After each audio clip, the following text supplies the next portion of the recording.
मैं इस टाइम बिल्कुल मौजूद हाँ टोबा टेक सिंह दे विच। मेरे नाल जुल्म इंतहाई हो चुकिया वा, जुल्म की इंतहा हो चुकी आ कि ना बंदा जीण दे काबिल आ ते ना बंदा मरन दे काबिल आ। मेरा एक मुकदमा सी 2022 दे विच, उस वक्त राव हसन तायनात सी सदर टोबा दे विच। जदों मैं उहदे कोल गई हाँ, उन्हें के जो उन्हें करना सी उन्हें इंतहाई किया, पूरे जिले नूं पता, पूरी पुलिस नूं, DPO समेत पूरी पुलिस नूं पता। लेकिन इस मामले नूं दबाउण वास्ते इन्हां ने बहुत कोशिश की, हजे तक भी मामला दबाया जा रहा।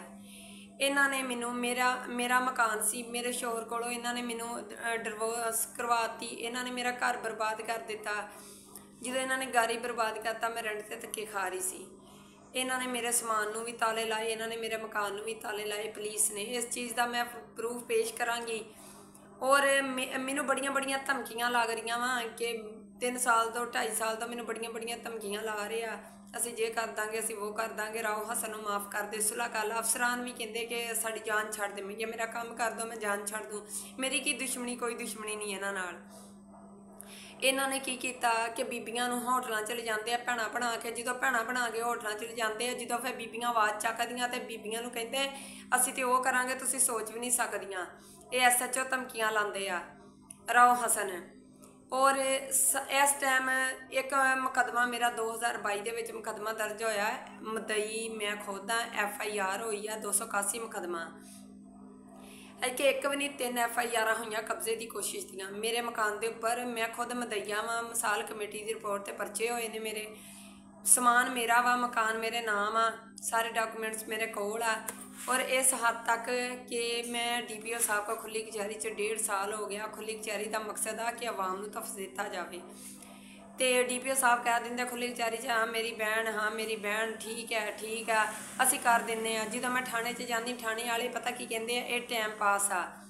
अगर असी बीबियां भैनों लोगों वास्ते, अफसरां वास्ते पैसे नहीं ना दे सकदियां तो असी राज़ी भी नहीं कर सकदियां।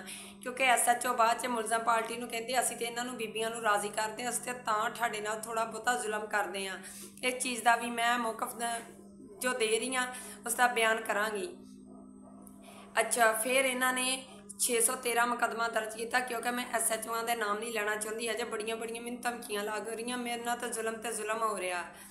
इन्होंने हुण की किया, फिर 45 की कार्रवाई की, अदालत में मुकदमा चल रहा मैडम नवीज़ा दे, हसनैन काज़मी साहब दे, अजे तक कोई फैसला नहीं होया। उसके बावजूद हुण मैं RPO साहब नूं दरखास्त दी कि राव हसन ने मेरा घर बर्बाद किया, कि गैन पॉइंट ते बीबियां दा नजायज़ फायदा उठाते हैं, शरीफ घरां दियां दा। और इस टोबा टेक सिंह सारी पुलिस अपने बेटी भरा नूं बचाउण वास्ते मेरे नाल जुल्म ते जुल्म की जा रहे हैं। मेरे छोटे छोटे बच्चे, उन्हां दियां हसदियां वसदियां खुशियां इन्हां ने छीन लईयां। फिर जी कहते हैं कि असी तेरे नाल कोई तावन नहीं करांगे। मैं फिर खामोश हो के बह गई। मैं क्या, मैं शरीफ कर दी हाँ, चलो कोई गल नहीं, अच्छा अज करनगे कल करनगे, मेरा काम करनगे। इन्होंने मैनू बहुत ज़्यादा अफसरान ने दबाया, टोबा टेक सिंह वालियां ने।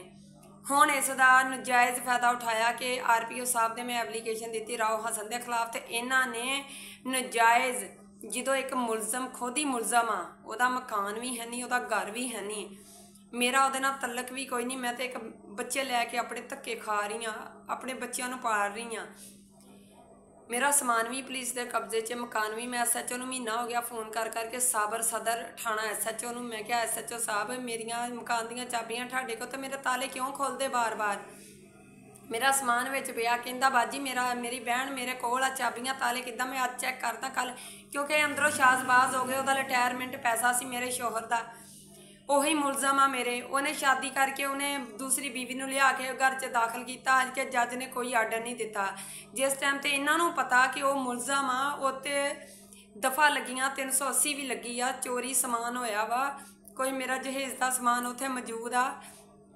तो जज साहब कभी भी इस तरह आर्डर नहीं देंगे। जो इन्होंने नजायज़ फायदा उठाया कि जिदा अदालतों दी छुट्टियां हो गई, जज सारे उठ गए।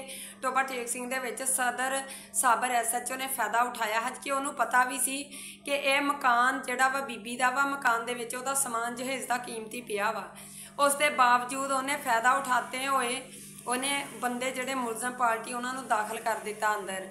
और दाखिल करके मैनू मैं फिर मैं DPO साहब टोबा को पेश हुई हाँ। परसों DPO टोबा ने कहा कि वह नजायज़ क्यों अंदर जा सकते, जिस टाइम उन्होंने जगह ही नहीं, तो उसनों क्योंकि SHO सदर टोबा जोड़े मिले हुए आ, और इन्हों बीबियां तो राजी नहीं कर सकदियां। वो भाई जी रिटायरमेंट बंदा वा, वो थोड़े बहुते पैसे ला दिंदा वा ते उन्होंने नजायज़ कब्जा करवा दिता इस वजह तो कि तू राव हसन नाल सुलह कर ला। मैं सुलह जिन्हें जिंदगी, मैं कहनी इन्हूं तो खुदा भी माफ़ ना करे जिन्हें किसी की धी भैन की जिंदगी के बारे नहीं सोचा, जिन्हें ये नहीं सोचा कि मासूम बच्चे छोटे छोटे लोगों दी बीबियां नूं गहन पवाण दे उत्ते लिजांदे आ, भैणां बना के लिजांदे आ, गहन रखे होए आ नाल इन्हां ने बंदे, और पता नहीं की करना चाहुंदे सी। टोबा टेक सिंह होटलों के विच लिजांदे आ और अपने पेटी भरा नूं बचाउण वास्ते मेरे नाल सारा ड्रामा किया जा रहा। वज़ीरे आला मरियम नूं मेरी अपील है कि वज़ीरे आला मरियम, ना मैं रो सकदी हाँ, ना मैं दस सकदी हाँ, मैं वो अल्फाज बयान नहीं कर सकती कि कोई भी धी भैन जिहड़ी है ना बाहर निकलेगी नहीं,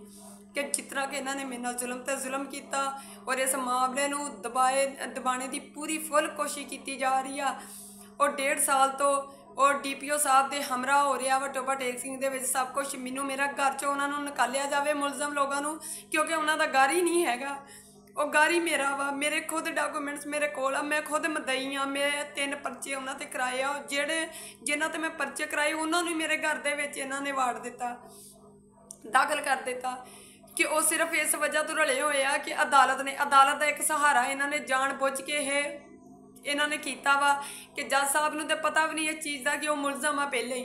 इन्हें SHO ने विच कोई ऐसी चीज़ नहीं लिखी रिपोर्ट दे विच कि जिहड़े लिखिया होवे कि यह परचे आ बीबी का समान जहेजदा पिया। जज साहब कभी भी आर्डर ना दिंदा, जज साहब ने कोई आर्डर नहीं दिता, वो सिर्फ उन्हें यह किया हरासमेंट की गई आ। लेकिन DPO साहब नूं मेरी अपील आई जी पंजाब नूं, वज़ीरे आला मरियम नूं, कि मेहरबानी हाथ जोड़ के अपील करदी हां, मेरे मासूम बच्चों का तरस